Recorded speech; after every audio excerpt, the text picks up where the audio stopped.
अवधूत चिंतन श्री गुरुदेव दत्त श्री स्वामी समर्थ एक नवीन व्हिडिओमध्ये सर्वांचं खूप खूप मनापासून स्वागत आहे. तर मार्गशीर्ष महिन्यातले 2 गुरुवार झालेले आहेत. तर आता 2 गुरुवार राहिलेले आहेत.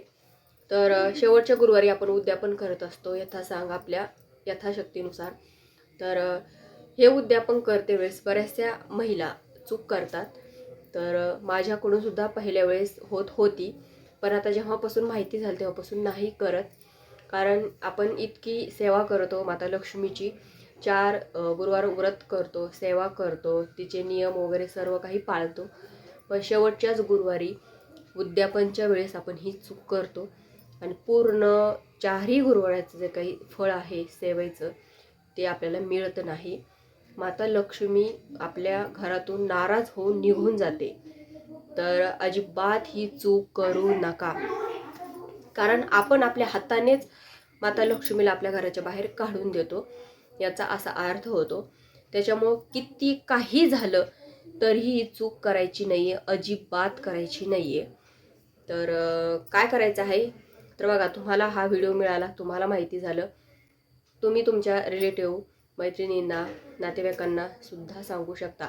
व्हिडिओ शेअर नाही केला तरीही चालेल, पण त्यांना तोंडी तरी सांगा. कारण मला असं वाटतं बऱ्याचशा महिला म्हणजे घरोघर हे व्रत केले जातं, पण शेवटच्या वेळेस अशी चूक म्हणजे बऱ्याचशा महिलांकडून होते.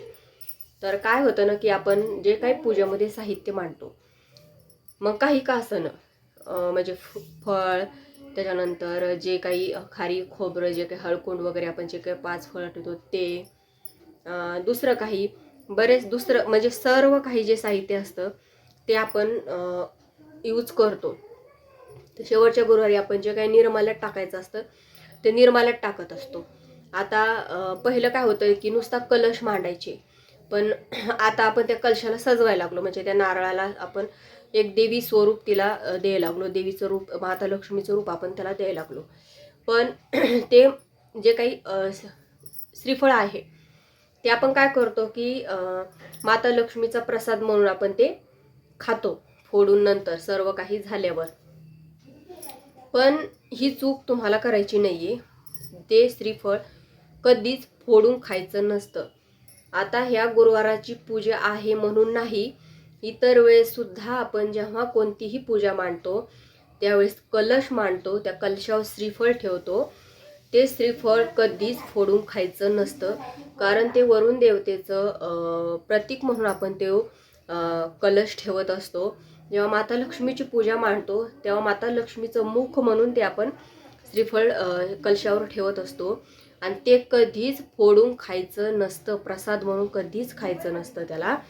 आपण कोणतं श्रीफळ पूजेमधलं खायला आपल्याला चालतं, तर आपण जे फळ म्हणून पूजेमध्ये ठेवतो, म्हणजे कलशावर आपण ठेवत नाही, खाली ठेवतो, तर ते खालचं श्रीफळ आपल्याला खायला चालतं. म्हणजेच काय, तर आपण आता गुरुचैत्राचं पारायण केलेलं आहे, गुरुचैत्राच्या पारायणामध्ये आपण कसं ग्रंथापाशी श्रीफळ ठेवलेलं असतं, कलश मांडलेला नसतो. बरेच जण कलश पण मांडतात, पण आपण नुसतं ते चौरंगावर किंवा पाटावर आपण ते शेजारी ठेवत असतो, तर ते आपल्याला फोडून खायला चालतं. कोणत्याही पूजेमधलं जे काही कलशावरलं श्रीफळ असतं ते फोडून खायला जमत नाही, त्याचा खूप मोठा दोष आपल्याला लागत असतो. पूर्ण पूजेचं जे काही फळ आहे ते आपल्याला मिळत नाही आणि माता लक्ष्मी आपल्या घरातून निघून जाते, कुठे ना कुठे ती नाराज आपल्यावर होत असते. त्याच्यामुळे कधीच चूक आपल्याकडून होऊ द्यायची नाहीये, एवढं लक्षात ठेवायचं. ते श्रीफळ आपण कुठेही पाण्यामध्ये वगैरे चांगल्या ठिकाणी ते विसर्जन करायचं, निर्माल्याच्या साहित्यामध्ये ते देऊन टाकायचं आणि विसर्जन चांगल्या ठिकाणी करायचं.